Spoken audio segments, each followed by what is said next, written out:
Salut, c'est Tania Saint-Val. Benguessé Original, c'est l'émission des Africains et des Antillais. Bonjour à tous et bienvenue dans Bengué, votre émission qui est une vitrine des réussites de la diaspora africaine et caribéenne. Aujourd'hui, nous vous présentons deux jeunes dames très dynamiques et surtout militantes pour notre beau continent qui n'est autre que l'Afrique. À la deuxième partie, nous serons en compagnie de Carole Da Silva, fondatrice et créatrice de l'AFIP, Afrique Insertion Professionnelle. Mais pour commencer, pour la première partie, nous allons retrouver Renée Clément, cadre chez Coca-Cola France et présidente de l'OEUA, Organisation des États-Unis d'Afrique. Avant de la retrouver, voici son portrait. La très dynamique Renée Clément est née à Iseka au Cameroun, où elle y a passé une partie de son enfance. Elle est arrivée en France à l'âge de 14 ans.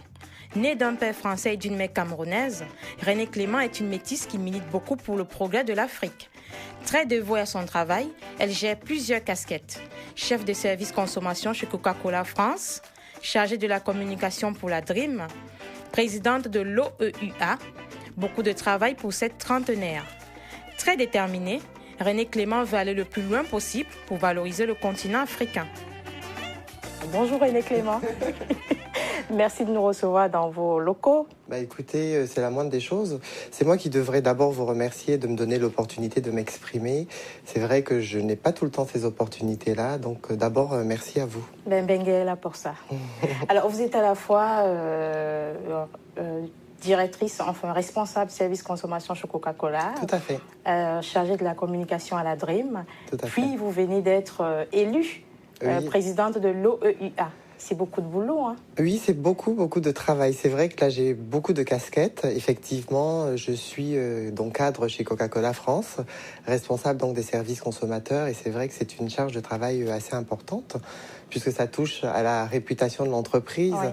Donc, ça demande une certaine rigueur, du professionnalisme. Mais parallèlement, je suis engagée comme effectivement chargée de la communication au sein de la DREAM, qui est une association en fait qui se bat pour la diversité en France. Ouais. Et là, effectivement, je dois également mettre en place des stratégies de communication et ça prend du temps. Et comme vous l'avez si bien dit, là, j'ai été nommée récemment présidente de l'OEUA, donc Organisation des États-Unis d'Afrique. Bon, on va en reparler au cours de l'émission. Revenons un peu au début de votre carrière. Enfin, vous avez commencé avant Coca-Cola. Vous êtes passé par SFR, CGTL et même le McDo. Ah oui, non, Vous pouvez nous en parler un peu plus? J'ai une expérience fabuleuse. J'ai touché à tout. Donc, j'ai travaillé en fait effectivement chez McDonald's pendant l'été, comme beaucoup d'étudiantes. J'ai travaillé chez CGTL où j'ai été conseillère également téléphonique. Donc, j'étais déjà dans l'environnement du service, puisqu'aujourd'hui je suis responsable des relations consommateurs. Donc cet aspect relationnel avait déjà commencé très tôt. Une bonne expérience pour la suite en fait. C'est une très bonne expérience, mais moi j'ai surtout adoré l'expérience de McDonald's. J'ai trouvé que c'était une très bonne expérience puisqu'en fait on est confronté directement aux clients, il faut avoir de la persévérance, du calme et en plus avoir un sens commercial. Donc pour moi ça a été une des expériences qui a énormément compté, en tout cas dans ma carrière professionnelle. D'accord. Et il paraît qu'après, vous aviez le choix entre la BNP et Coca-Cola. Pourquoi avoir choisi la multinationale américaine? J'ai choisi Coca-Cola parce que j'ai tout de suite apprécié les valeurs de cette entreprise. En fait, dès mon premier entretien, d'abord, j'ai été très agréablement surprise, d'abord par la personne qui me recevait, donc le directeur des ressources humaines, qui était plutôt quelqu'un de vraiment décontracté. J'avais l'habitude dans mes entretiens précédents d'avoir affaire à des personnes un peu plus âgé que moi généralement, avec un stéréotype bien particulier, et il échappait un peu à tous ces stéréotypes, donc ça m'avait vraiment assez surprise. Et ensuite, il m'a fait visiter l'entreprise comme ça, de manière très spontanée, le jour même, et il y a vraiment eu une chaleur dans notre communication, notre relation, une simplicité que j'ai beaucoup appréciée et que j'ai retrouvée dans l'entreprise. En fait. Exactement, ça m'a mis vraiment à l'aise.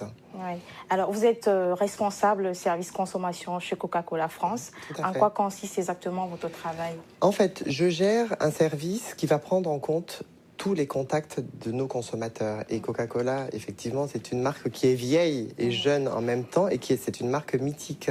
Donc, elle a beaucoup de fidèles dans le monde et qui nous appellent pour différentes demandes d'informations sur l'entreprise, des collectionneurs. Il y a également, ça peut avoir un lien aussi avec des réclamations, parce qu'on organise des milliers d'opérations de jeux, parce que évidemment on est partenaire des enseignes comme Leclerc, Auchan, donc on est distribué partout en France, et donc ça nécessite de pouvoir quand même capter ce consommateur qui peut être, ça peut arriver, insatisfait suite à une opération, ou pourquoi pas à la qualité d'un produit qui peut manquer de gaz par exemple, de pouvoir justement essayer d'optimiser, de corriger pour essayer de le satisfaire. Donc mon métier, pour résumer le tout, c'est d'apporter la satisfaction, mais la plus maximale possible à nos consommateurs. De convaincre les consommateurs. Alors. Voilà, et de les fidéliser, c'est important. D'accord. C'est important. Outre Coca-Cola, vous êtes donc chargé de la communication au sein de la Dream. Vous pouvez nous parler un peu brièvement de cette association? Oui, en fait, la Dream s'occupe de la diversité. En fait, ça veut dire diversité républicaine, initiative en mouvement.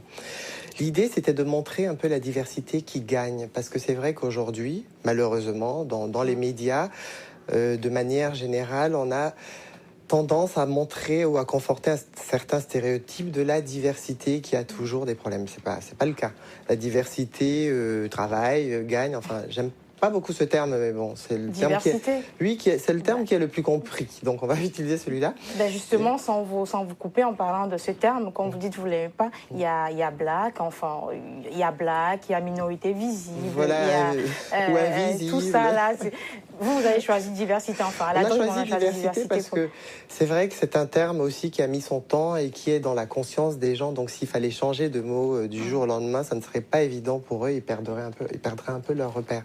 Donc voilà, c'est exactement ces diversités culturelles, ou plutôt, moi je préfère multiculturalisme, après ça dépend. C'est un peu de ça. Et aujourd'hui, l'idée donc c'est de montrer cette diversité qui gagne à travers l'entrepreneuriat, puisqu'il y a de plus en plus d'entrepreneurs issus de la diversité, mais également dans le salariat, il y a des personnes de la diversité qui arrivent en tout cas à des niveaux de poste intéressants. Et c'est bien de montrer ces exemples-là, pour d'abord encourager les autres à vouloir aller en tout cas vers une certaine excellence. Je pense que la culture de l'excellence est très importante pour avancer. Et le président, c'est Boston Gokey. Tout à fait. Le président, c'est Boston Gokey, qui est lui-même entrepreneur, qui est une société spécialisée dans le déploiement d'infrastructures télécom, mais qui est également consultant dans une entreprise télécom. Donc, on peut avoir les deux casquettes. Et c'est aussi ça la diversité. D'accord, nous aurons l'occasion de le recevoir pour qu'il nous en parle un peu plus. Je pense qu'il sera très honoré. Donc parlons un peu plus de l'association que vous présidez depuis janvier 2010. Tout à fait. L'OEUA, qui est l'Organisation des États-Unis d'Afrique. Et donc quel est l'objectif principal de cette association? Alors notre objectif aujourd'hui justement, c'est d'abord d'éveiller notre conscience, parce qu'il est très important d'éveiller la conscience des Africains en Afrique, des ressortissants africains partout dans le monde, parce qu'il n'y a qu'à travers cette unité qu'on arrivera finalement à contribuer et à participer aux équilibres de demain. Parce qu'aujourd'hui, tout le monde le sait, on est dans la mondialisation, la globalisation, ça n'arrête pas. Et si on ne part pas sur un socle uni, que ce soit culturellement, que ce soit politiquement, que ce soit économiquement, demain, face à tous ces blocs qui se constituent, on va avoir le bloc l'Europe d'un côté, l'Asie, l'Inde. Face à tous ces blocs, il faut qu'on soit en mesure d'apporter les réponses adaptées. Et je pense que ces réponses adaptées ne passent que par cette unité-là. Elle me semble indispensable. Je ne l'ai pas inventée. Il y a des Cheikh Anta Diop qui en ont parlé. Il y a des Kwame Nkrumah. Enfin, voilà, je ne fais que reprendre finalement un concept qui existe même déjà depuis l'Égypte. Donc voilà. Mais ça passe par plusieurs étapes. Et la première étape pour moi, qui est très importante, c'est l'apprentissage de notre histoire.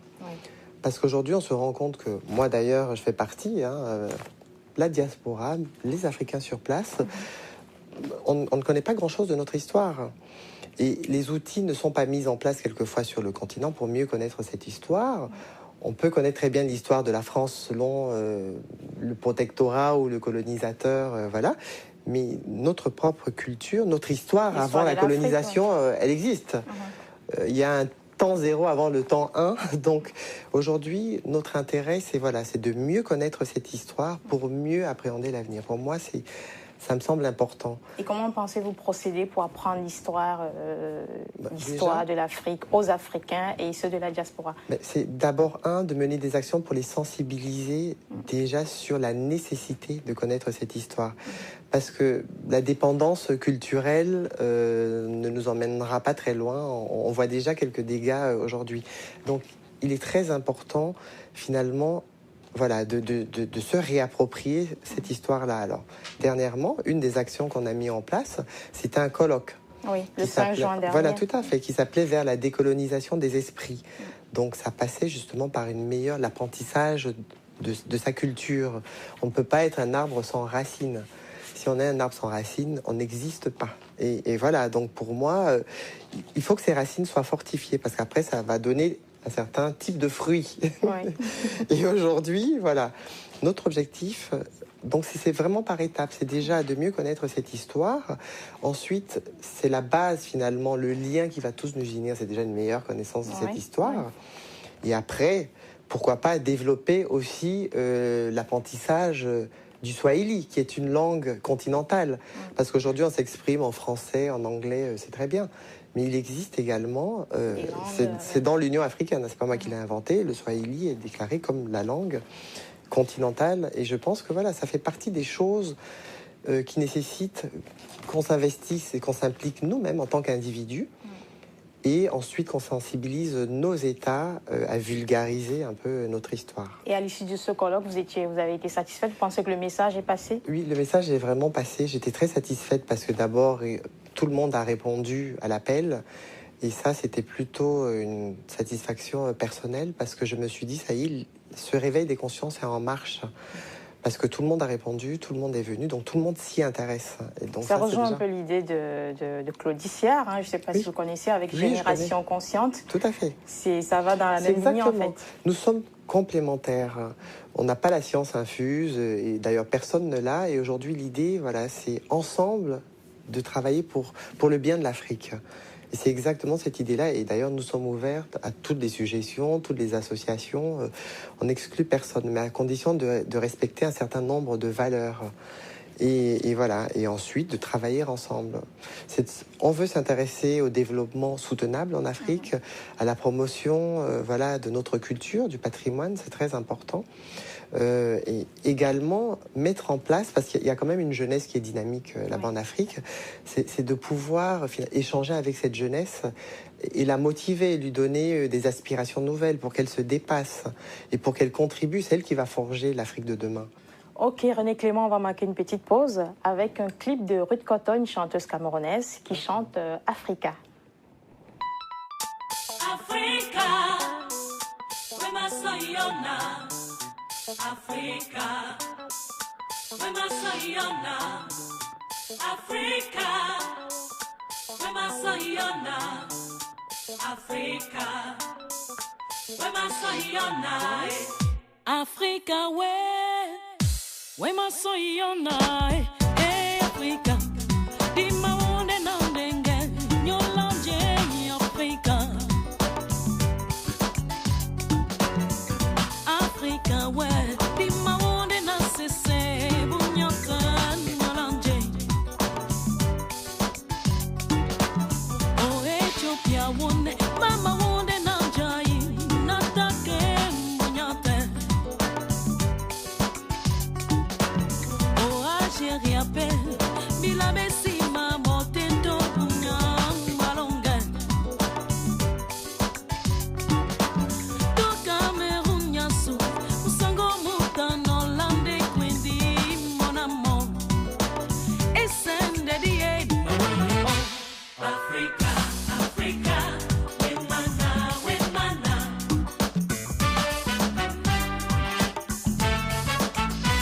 Africa, Africa, we mana, we mana. Hey, yeah, we mana, Africa, Africa, Africa, we mana, we mana.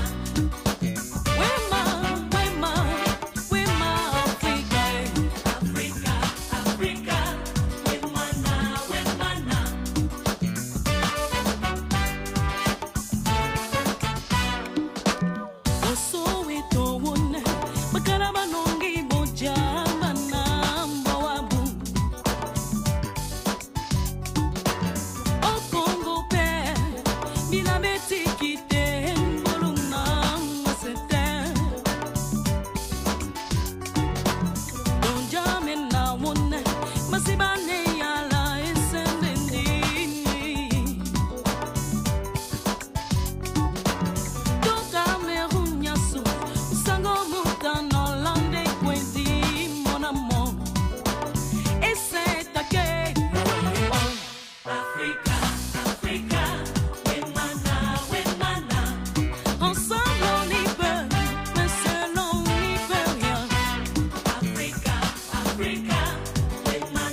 Alors, après ce beau clip de Ruth Koto, quels sont vos projets avec l'OEUA à court terme ou à long terme? En fait, à court terme, on a prévu de se réunir déjà, parce que c'est important, et de nous faire connaître des autres associations afro-européennes. Parce que comme je le disais tout à l'heure, on est là parce qu'on veut participer à l'unité des nations, l'unité des peuples, pour finalement défendre les ressortissants africains partout dans le monde, mais également pour travailler pour le bien de l'Afrique. Mais on ne peut pas le faire tout seul, isolé en France. C'est pas du tout notre vision des choses. C'est de s'allier avec d'autres associations afro-britanniques, afro-allemandes, afro-belges.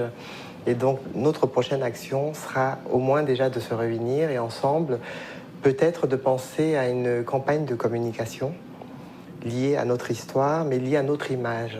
D'accord. Parce qu'on souffre d'un problème d'image un peu négative. Et vous avez déjà lancé un appel à toutes ces autres associations? Oui, voilà, nous sommes rentrés progressivement en contact avec ces associations-là. Donc on va dire à moyen terme, ça sera la prochaine étape. Et reproduire le colloque aussi vers la décolonisation des esprits, ça serait bien qu'on le fasse aussi en Afrique. Décolonisation des esprits. Décolonisation des esprits, oui. C'est le préalable. Oui. Il faut décoloniser les esprits. Voilà. Donc on va commencer, on l'a fait déjà à Paris, mais ça serait bien qu'on puisse le faire en province, mais également en Afrique, parce qu'on ne peut pas faire... on ne va pas se targuer, nous, ici, en Europe, on va apporter toutes les solutions. C'est pour l'Afrique, ça parle de l'Afrique. Voilà, il faut que ça ait son sens et qu'on travaille aussi avec les ressources qu'il y a en Afrique et qui sont tout à fait demandeuses pour améliorer et optimiser les choses en Afrique.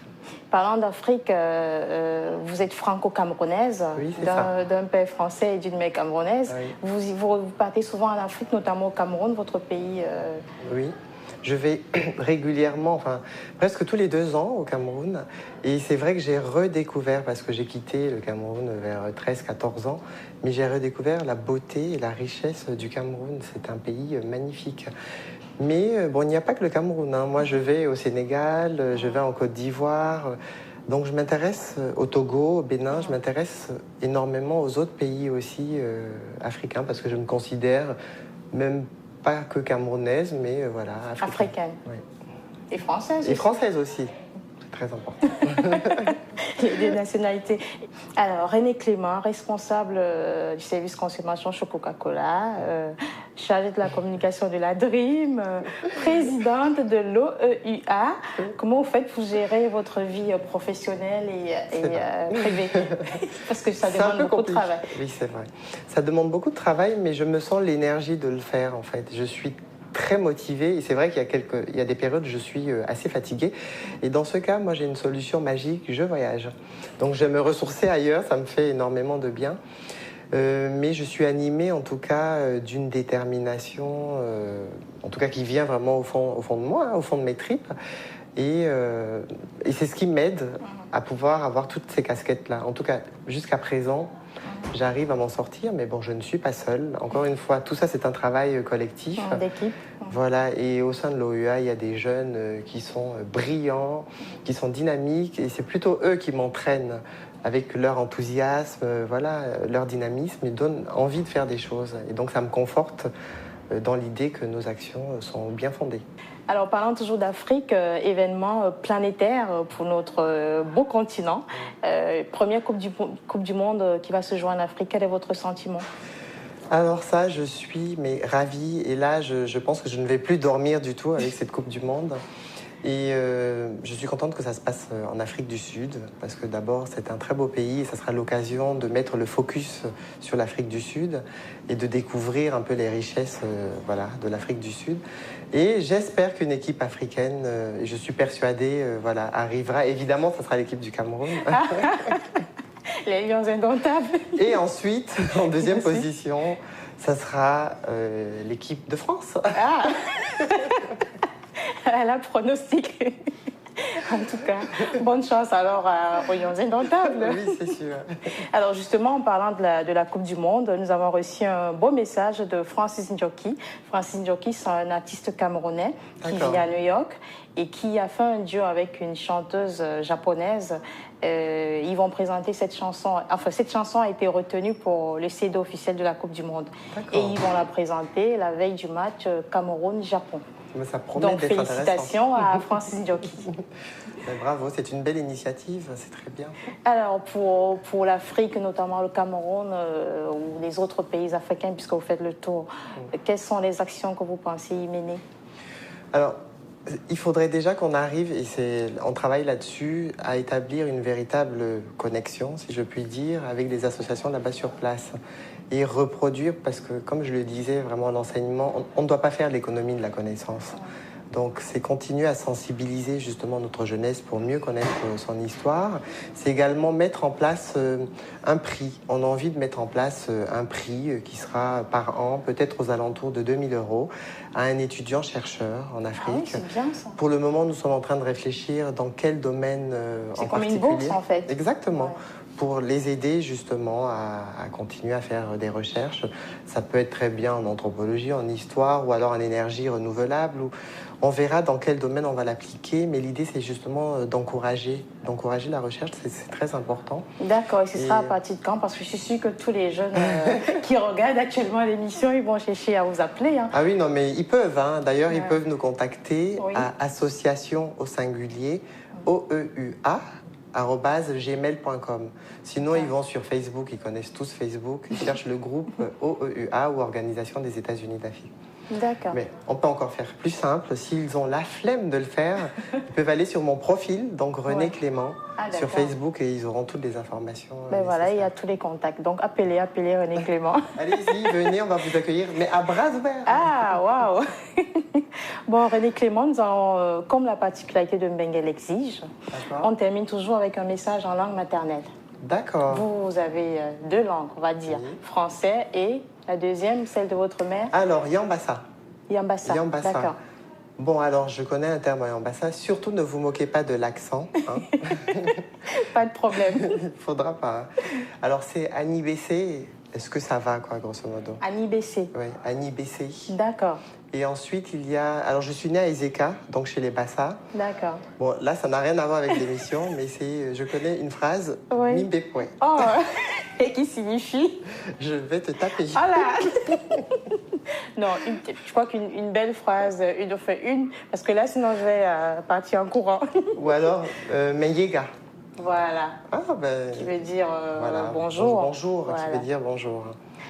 En Merci. tout cas, merci beaucoup. Merci René Clément. Mais c'est moi qui vous remercie de nous avoir donné franchement cette chance de pouvoir nous exprimer et puis d'être vus en Afrique par nos frères et sœurs là-bas. Merci encore. De rien. Vous êtes toujours dans Mbengue. Après René Clément, nous allons tout de suite retrouver Carole Da Silva, directrice de l'AFIP. Bonjour, Hortense. Bonjour Carole. Bienvenue dans nos bureaux. Merci de nous recevoir. Ben, on va s'installer. D'accord, merci. Carole Carole da Silva, un nom bien connu. Carole est surtout très appréciée pour les actions qu'elle mène avec la FIP, association qu'elle a fondée et qu'elle dirige depuis 8 ans en France. Dis-tu le parrainage par rapport à la prochaine réunion, c'est bon? T'as envoyé un mail déjà ou J'ai envoyé un mail à l'ensemble des parents et j'ai eu quelques réponses. Née au Bénin, Carole da Silva est arrivée en France à l'âge de 13 ans. Mariée et mère de 2 enfants, derrière la voix douce et le caractère réservé de cette trentenaire se cache une femme très battante, une grande dame.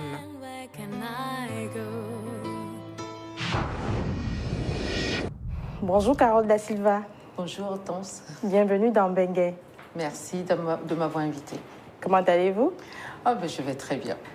Alors vous êtes présidente, enfin fondatrice et directrice de l'AFIP, Tout à fait. qui Qui signifie Association pour favoriser l'intégration professionnelle. D'accord. Comment est née l'idée de création de cette association? L'idée est venue après une recherche que j'avais effectuée il y a une dizaine d'années pour voir est-ce que, à diplôme et à compétences égales, les jeunes diplômés dits issus des minorités visibles ou de la diversité en France trouvaient les mêmes postes correspondant à leur niveau de compétences par rapport à aux autochtones en fait. Et tout simplement, c'était de se dire si le résultat avait montré que non, que bien évidemment, la grande majorité des candidats soit ne trouvaient pas un emploi correspondant à ses compétences ou se déqualifiaient complètement. On avait aussi fait ce constat, notamment auprès des femmes qui acceptaient de prendre un emploi qui était totalement en dessous de leur formation. Donc, il m'a semblé une évidence pour 2 raisons de créer cette association. Pour les générations futures, parce que, comme vous venez de dire, je suis 2 fois maman. Oui. Et mon combat est de me dire, il faut absolument qu'on fasse quelque chose pour que les générations futures ne soient pas confrontées aux mêmes difficultés. Et deuxièmement, pour pouvoir permettre aux candidats qui n'ont pas accès à un réseau de pouvoir en bénéficier, parce que plus de 3/4 des postes qui sont pourvus quand même en France chaque année se trouvent par le réseau personnel. D'accord. Et globalement, quel est l'objectif principal de cette association? L'objectif est de faciliter l'accès à l'emploi des jeunes cadres issus des minorités visibles ou des quartiers populaires.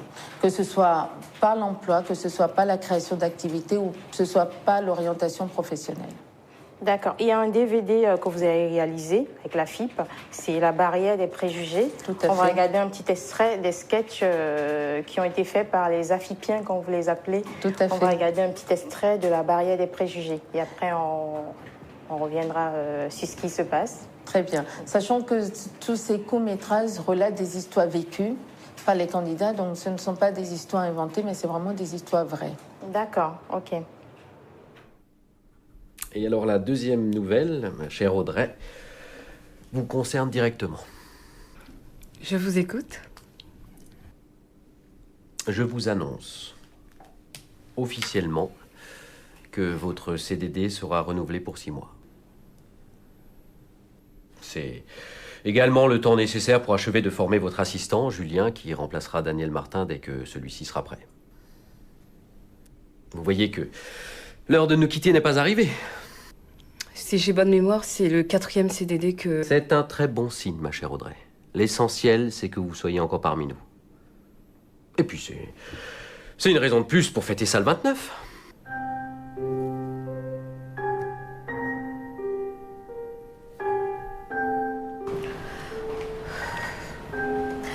Boîte vocale, je te salue. Dis à ton patron d'arrêter ses prières. Pas de CDI en vue, mais un CDD renouvelable. Dis-lui quand même que je l'aime. Ah, je te cherche partout.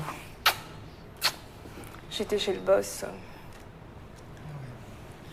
Tiens, regarde. Là, j'ai du mal en fait à formuler le questionnaire. Ici, ça fait 1 heure, je me torture l'esprit là. Julien, 2 mots-clés, cible et objectif. Tu peux continuer à te torturer l'esprit, j'arrive.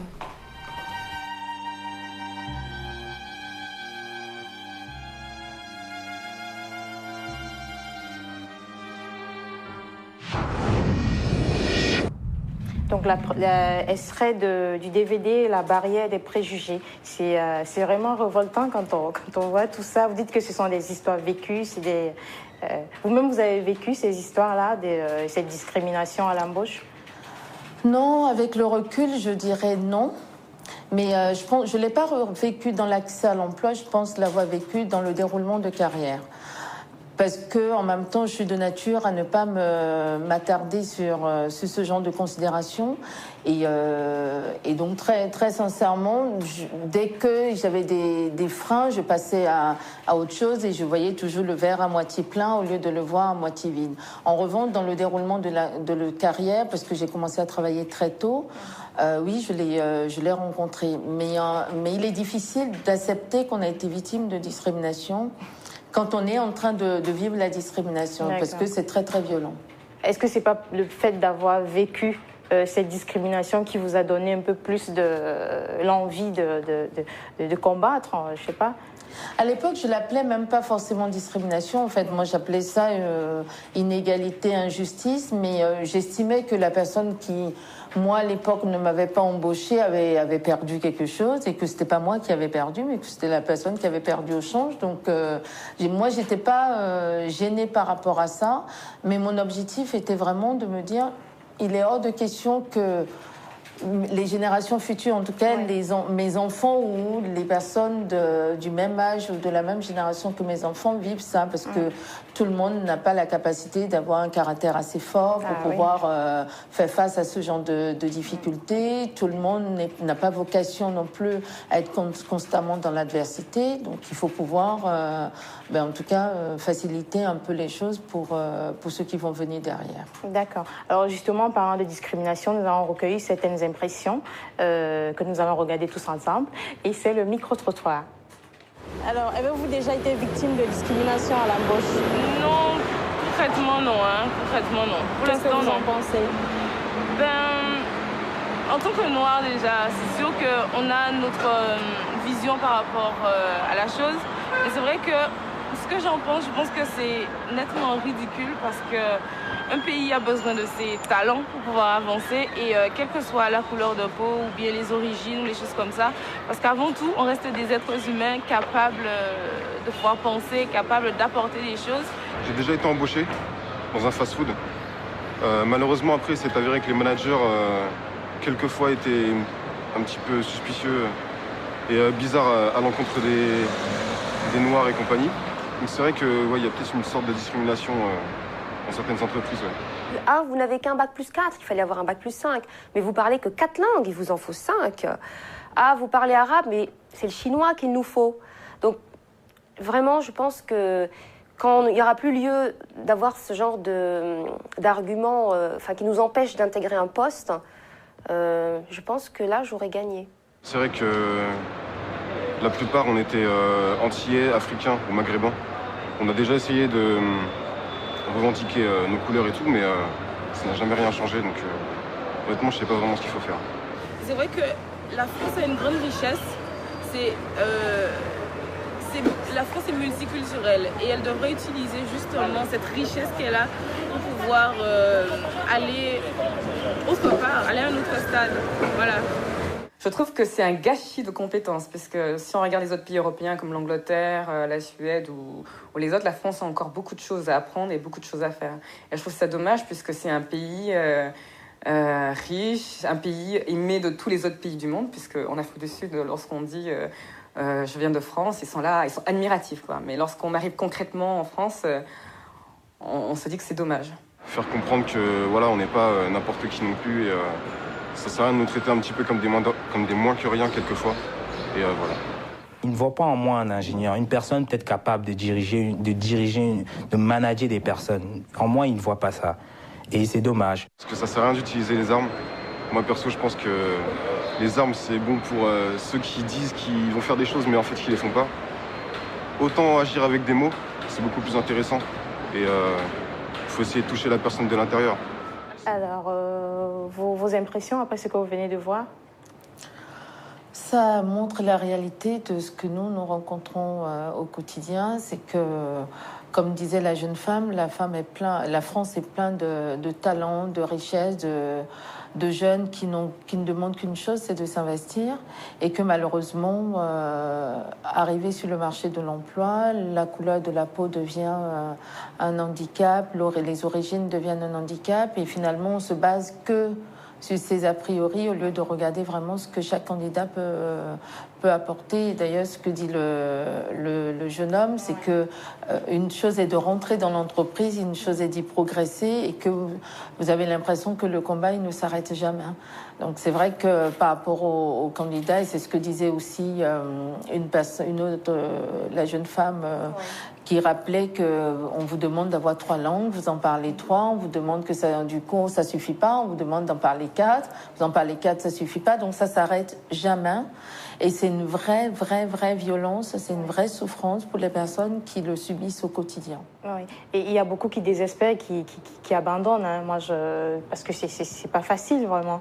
Quel conseil pourriez-vous donner aux jeunes qui sont désespérés? Nous, déjà, notre vocation, c'est vraiment d'aider la personne à reprendre confiance en elle-même. D'ailleurs, on a un module qui s'appelle « Réussir avec sa différence ». On va traiter vraiment depuis mon parcours, quasiment depuis l'enfance, quel est mon point fort, qu'est-ce qui fait que ma particularité devienne une force sur le marché de l'emploi, et d'arriver à dépasser justement ces clichés, parce que la difficulté, c'est que vous finissez pas l'intégrer. C'est-à-dire tellement vous avez été rejeté, malmené par le marché de l'emploi, que vous finissez pas intégrer, que c'est parce que vous êtes vraiment pas bon. Là n'est pas le cas, alors que quand vous avez confiance en vous, que vous rencontrez un manager qui n'arrive pas justement à faire la part des choses, c'est aussi vous donner la liberté d'arrêter l'entretien. Par exemple, c'est un des conseils qu'on donne, c'est quand vous êtes dans un entretien et que l'entretien devient vraiment tendancieux, c'est aussi dire, monsieur, je trouve que cet entretien ne convient pas, en tout cas ne rentre pas dans mes valeurs, et que moi j'ai pas envie de collaborer avec une structure comme la vôtre, si en tout cas c'est ce que vous diffusez comme ou vous promulguez comme valeur. Oui, vous avez parlé de points forts tout à l'heure, je vais revenir là-dessus. Quel est le point fort de Carole da Silva? Je sais que vous êtes arrivée en France à l'âge de 13 ans. Oui, c'est ça. Voilà. Alors, quel est votre point fort? Ça peut être un bon exemple pour les jeunes qui regardent. Alors moi, mon point fort, c'est d'avoir une très grande estime de moi-même. Alors, c'est très prétentieux, mais je trouve que c'est ça a un atout, ça aide dans notre société d'être sûr de soi, d'avoir de l'estime pour soi-même, de pouvoir se dire, voilà, moi, ce que je vaux, et de ne pas permettre à quelqu'un d'autre, justement, de vous écarter de vos rêves, de vos ambitions, de vos projets. Ça, c'est vous qui savez de quoi vous êtes capable. Et j'aime bien, c'est un auteur américain qui dit la capacité, en fait, c'est le savoir-être, et la compétence, c'est le savoir-faire. Quand vous êtes sûr de ces 2 points, rien ne peut vous arrêter. J'estime que si quelqu'un, de toute façon, ne reconnaît pas votre valeur en tant que collaboratrice, parce que c'est du gagnant-gagnant, c'est un partenariat, que ce soit l'emploi ou la création d'activités, les personnes avec lesquelles vous entourez, c'est un partenariat. Si la personne ne reconnaît pas, c'est sans aucun regret, quittez-le. Ok, on va regarder un autre extrait. Cette fois, c'est un sketch qui concerne les CV anonymes. On va regarder. Bien évidemment, ma petite Laurence, il nous faut au minimum un 3e cycle avec une spécialisation en droit européen. Notre juriste doit parler couramment anglais, avoir 2 ou 3 ans d'expérience dans une maison de bonne réputation et d'excellente qualité relationnelle, ça me paraît indispensable. Donc vous me passez s'il le faut cette pile de CV au peigne fin. Je suis persuadée que le candidat idéal se cache dedans. Je compte sur vous. C'est comme si c'était déjà fait. Ah, Laurence. Oui, Madame Durand? Très important. Le candidat que nous recherchons, c'est également lui qui véhicule la bonne image de la maison. Pensez-y. Entrez. J'ai terminé, Madame Durand. Parfait, entrez. Alors, c'était pas bien compliqué.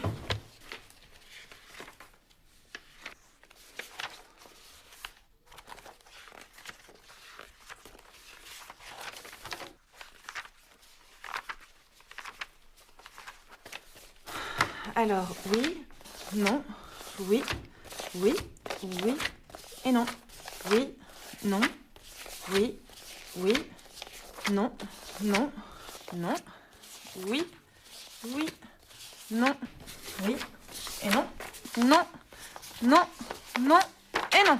C'est pas tout à fait ce que je vous avais demandé. Hein. Enfin, j'ai vraiment essayé de être claire. Pourtant, je vous ai dit que le juriste qu'on recherchait représentait la société à l'extérieur. C'est lui qui représente l'image de l'entreprise.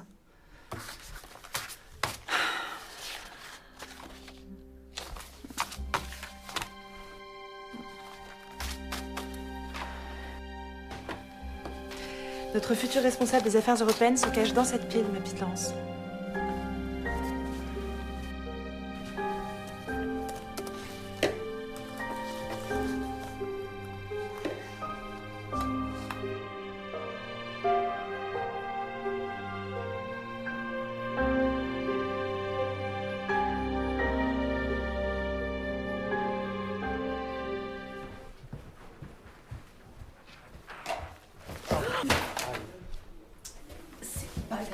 Je suis désolé. Il n'y a pas mort d'homme.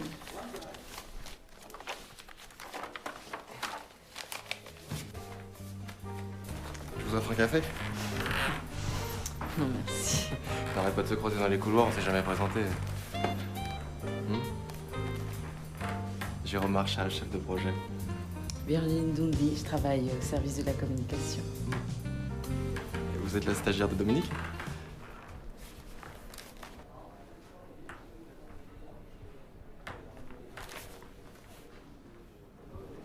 Je suis responsable de la communication institutionnelle.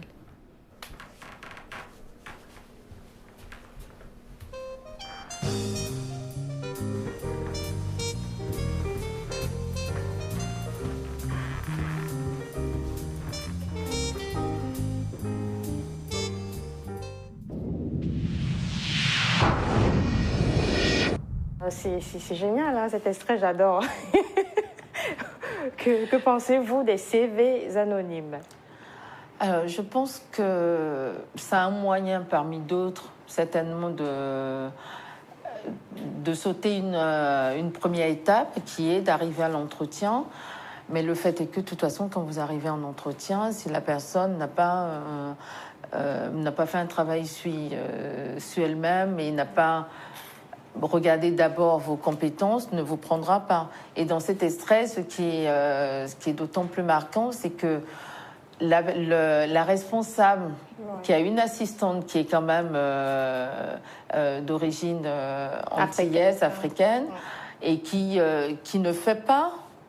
Donc on pourrait supposer que la question de l'interculturalité ne lui pose pas problème, sauf que là on parle de poste de responsable, donc c'est ce que démontrent tous les statistiques, c'est que plus le niveau de diplôme est élevé et plus la discrimination est pratiquée en fait. Donc sur un poste de responsabilité, donc une personne qui va représenter l'entreprise à l'extérieur de la boîte, finalement on commence par retrouver les mêmes clichés qui arrivent, c'est-à-dire pour une assistante, c'est pas très gênant. Pour un garçon de salle, c'est pas très gênant. En revanche, pour un responsable juridique, c'est beaucoup plus dérangeant parce qu'on n'a pas encore tout à fait intégré que cette personne pourrait représenter l'entreprise à l'extérieur. Donc, et en même temps, à aucun moment elle n'a dit « je ne veux pas de personne de couleur ». Elle a dit « n'oubliez pas que cette personne va représenter l'image de l'entreprise à l'extérieur ». Donc on est toujours à la frontière du non-dit, mais qui veut tout dire en même temps. Oui. Alors on va marquer une petite pause quand même pour se détendre, parce que là, ça prend tous les esprits. Alors, ma chère Audrey, vous dansez pas? J'y vais lentement. Allez, c'est l'heure de faire la fête, amusez-vous. Mais je m'amuse. Il y a les Maghrébins et les Maghrébins, tu vois. Au Maroc, c'est pas comme les mecs, les Algériens, je sais pas quoi, ou les mecs, ou les talibans, talibani, là. Au Maroc, c'est pas pareil. Vous êtes trop sérieuse, Audrey. En fait, vous avez deux grands défauts. 1, vous êtes trop brillant. 2, vous êtes belle et noire à la fois. C'est pour ça qu'on vous garde pas. Moi, je me suis battu pour vous. D'ailleurs, c'est pour ça qu'ils veulent tous ma tête dans cette boîte. Vous saviez la pression que j'ai depuis que je vous ai engagé. Ah mais, Ah mais ils m'auront pas.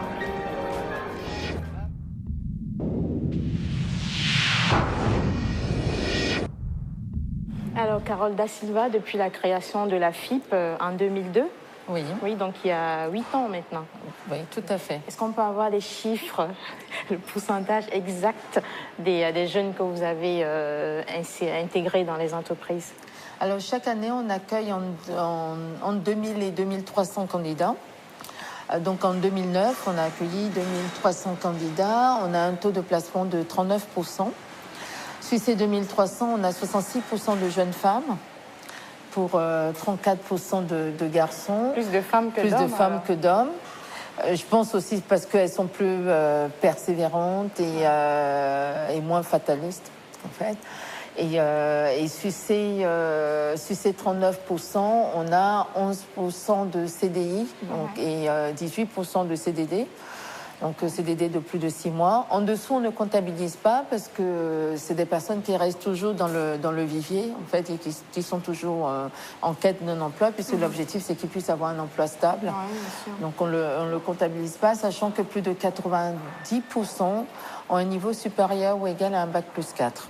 D'accord. Justement, c'est ça que la question que je voulais poser. Quels sont vos critères de sélection pour ces jeunes que vous parrainez? Alors, pour être intégré dans la FIP, il faut avoir un niveau il faut être diplômé de l'enseignement supérieur. Il faut être à la recherche d'un emploi. Parce que non, on peut être en poste et vouloir changer d'emploi. Vous ne prenez pas ceux qui sont déjà en poste. On peut les prendre, si, tout à fait. Mais le premier critère, c'est être en tout cas à la recherche d'un emploi. D'un emploi ou d'un projet de création d'activité.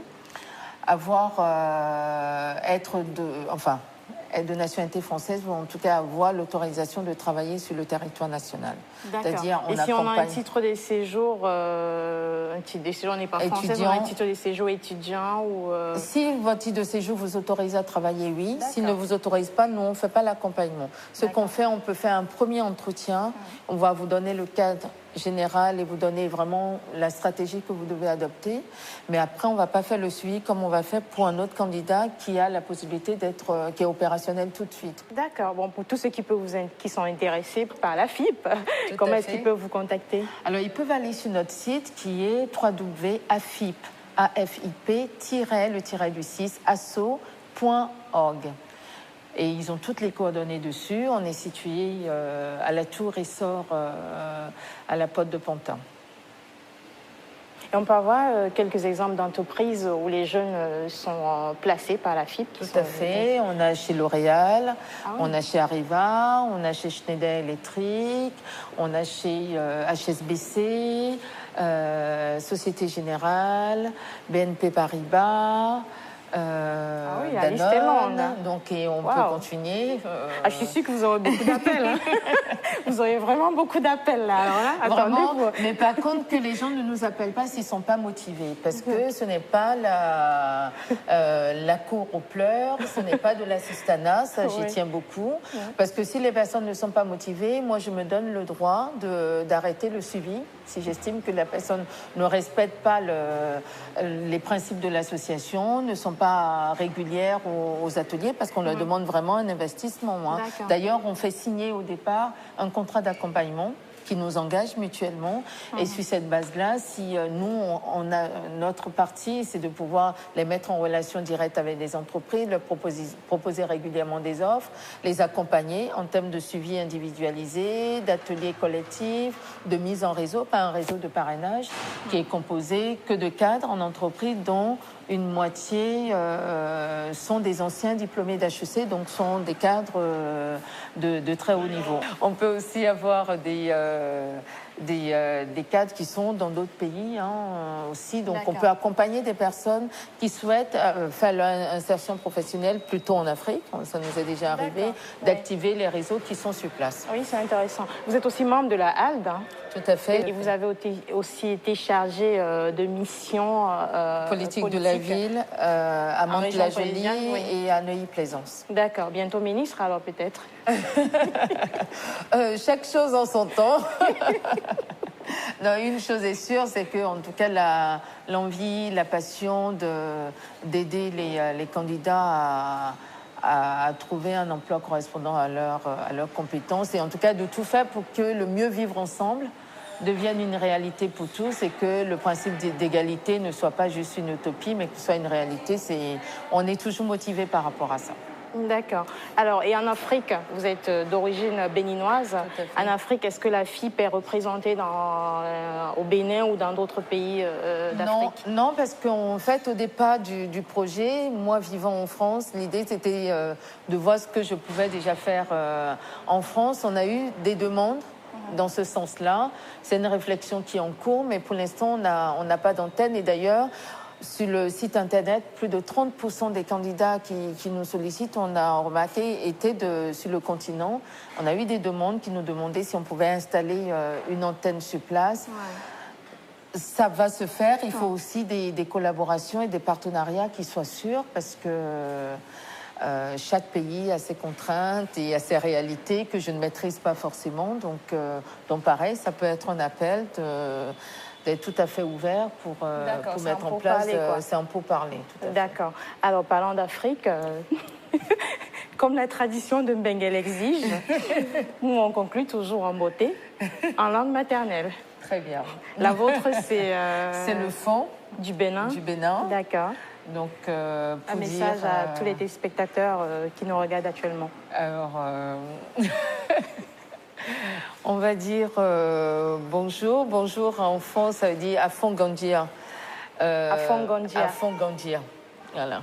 Donc, Ndobenou, béninois et béninoises Lébi. Et là-bas. Et c'est-à-dire? Ça veut dire bonjour, j'envoie mes salutations à tous les Béninois et à toutes les Béninoises. Au revoir. D'accord. Merci, Carole da Silva. Merci beaucoup, Hortense. Merci à Mbengue et bonne route, bonne continuation. Merci.